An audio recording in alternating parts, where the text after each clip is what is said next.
Bonjour et bienvenue dans ce point bourse du 10 septembre 2022. Je rappelle que les informations et analyses données sur cette chaîne sont données à titre indicatif et ne peuvent pas être considérées comme un conseil en investissement. L'investissement en bourse est risqué, vous êtes responsable de tous les investissements que vous faites. Alors un petit point court aujourd'hui pour des opportunités pour la semaine prochaine, notamment Avancium. Alors Avancium, on est revenu sur un niveau intéressant, le niveau des 3,68, c'est un peu le niveau médian. De valorisation correcte sur la valeur, pourquoi? C'était le niveau d'avant l'explosion à la fin de l'année 2021. Il y avait des annonces normalement sur ses financements et ses nouvelles usines qui avaient été très bien accueillies. Donc le titre avait bondi. Et puis quelques mois après, en mois de mars ou avril 2022, augmentation de capital, forcément ça ne plaît pas. Le titre avait été boudé par les investisseurs et est revenu sur des niveaux support à 2,82. Un 2,82 qui a bien tenu, qui a permis au titre de revenir. Et là, nouvelle explosion de volume, c'est à la mi-août. On revient tester un peu cette zone des 3,68. On vient tester la moyenne à 200. Premier échec, c'est pas grave. On est dans un range entre 3,47 et 3,97. Et là, c'est le bon moment d'acheter. C'est le bon prix. Et c'est un prix qui devrait monter normalement parce que les volumes sont soutenus. On le voit, c'est pas juste un pic qui est pas suivi d'effet. Les volumes sont toujours là. L'action n'est pas encore trop chère, à mon avis, pour la fin de l'année. On ira chercher beaucoup plus haut que les 4. Donc Avancium, c'est une opportunité, pas seulement pour la semaine prochaine, mais peut-être pour les semaines et les mois à venir. On a Abivax. Alors Abivax, elle est là. C'est plus spéculatif, donc attention, on ne balance pas une grosse partie, mais on a un gros pic de volume sur Abivax. On a fini l'hémorragie, on a confirmé le support qui n'est pas ici. Je l'ai mis, il n'est pas sur les 2 dernières années. On le voit en hebdomadaire, le support sur Abivax des 7,20. Donc on voit bien, alors il y a eu évidemment le Covid qui a aidé. Ensuite l'après-Covid avec la valorisation qui est revenue à des niveaux plus corrects sur les 7,20. Et là pareil, c'est un niveau de valorisation, je pense, très intéressant. Et on voit aussi, alors on n'a pas encore cassé l'oblique RSI, mais on est déjà allé sous les 30 niveaux RSI. Et là on vient d'en ressortir en hebdomadaire. Et on voit qu'on a un beau support qui est en train de se créer sur ces niveaux-là. Au-dessus des 7,20, parce qu'on est déjà à 9,50. On va revenir en journalier pour voir que pic de volume, on est en train de confirmer le support et puis de retourner les deux moyennes les plus faibles. Alors c'est spéculatif, mais ça se tente parce qu'on a des pourcentages assez intéressants. À voir aussi au niveau de la ligne MACD en journalier, on revient enfin quasiment sur les zéros. Donc il y a beaucoup de signaux qui peuvent nous faire espérer encore de belles montées. Et pareil, on est à 60 niveau RSI en journalier, donc un peu de marge pour aller tester le surachat ces prochains jours. C'est là qu'il faudra voir si le titre arrive à dépasser les 70 et ça pourrait faire quelques belles journées et enfin acter les plus-values. Donc c'est une belle ligne spéculative à prendre la semaine prochaine. On a également M6, alors Métropole TV, M6 qui a pris 6%, c'était une des plus grosses hausses du SBF hier. Fin d'hémorragie, on pouvait la jouer ici, moi je l'ai pas joué malheureusement, mais on avait déjà les supports marqués entre les 12,20 et les 12,49.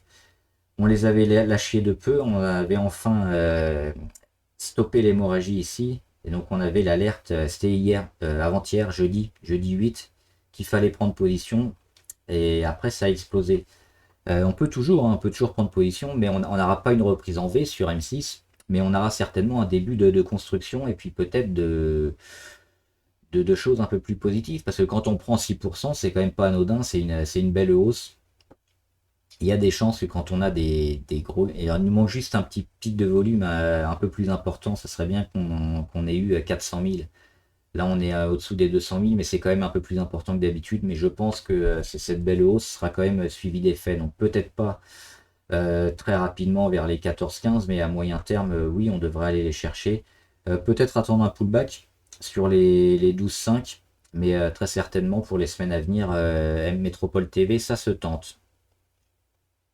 Et enfin, on va voir quelques valeurs US qui sont intéressantes. J'en ai certainement parlé dans les vidéos précédentes. C'est Meta Platform, un Facebook qui a confirmé son support et qui rentre ici dans une phase de congestion. On le voit entre les 154 et puis son oblique ici, son oblique sur ses plus hauts du mois d'avril, mai et août. Donc là, on commence à venir les tester une fois, deux fois, trois fois, une quatrième fois encore hier. Phase de congestion, d'accumulation, si ça pète, si ça casse ici les 170, on peut lancer quelque chose d'intéressant sur Metaplateform. Alors ça sera du court terme, hein, parce qu'on est dans une séquence dégradée, mais ça vaut le coup de se placer. On a également Nvidia intéressant, qui vient de donner du dividende, qui a réagi sur support, le support des 134 ici, qui a bien fonctionné. Et puis un petit gap baissier, donc pareil, on est dans du rebond technique. Le premier objectif, c'est d'aller chercher le gap ici sur les 150, voir les moyennes ou la résistance à 161. Et puis on verra après, on montrera les stops. Mais il y a de belles chances d'avoir un rebond technique. On est allé sous les 30 niveau RSI, on vient s'en extirper. Donc on est dans une petite phase, une sous-vague qui devrait nous amener vers des plus hauts. PayPal, ils sont ici, PayPal. Pareil, un peu comme sur Metaplateform, sur Facebook. PayPal, ils ont fait un petit gap haussier qu'ils ont comblé récemment. Donc ils sont revenus sur leur gap à 90,60. Et puis la petite congestion, elle a été cassée jeudi. Et vendredi, on confirme au-dessus de toutes les moyennes. Il y a quelque chose à faire. Alors PayPal, il pourrait même, alors pas tout de suite, mais commencer à espérer un retournement, hein, sur la valeur. C'est intéressant. Elle s'est fait massacrer, PayPal, on le voit, elle était à plus de 300 $. Elle cote aujourd'hui à moins de 100. À la fois pour du court terme la semaine prochaine et peut-être pour se placer pour la fin de l'année et début d'année prochaine. C'est une valeur qui se suit et sur lequel on peut se mettre. Il nous manque juste, pareil, des petits pics de volume, et on en a quelques-uns. Il nous manque des volumes soutenus plusieurs jours. Mais il est en train de se passer quelque chose sur PayPal. Et enfin, on finit avec Pinterest. Pinterest, elle prend 6% également hier. Et elle commence à casser toutes les résistances qui étaient en rouge ici et qui sont en vert.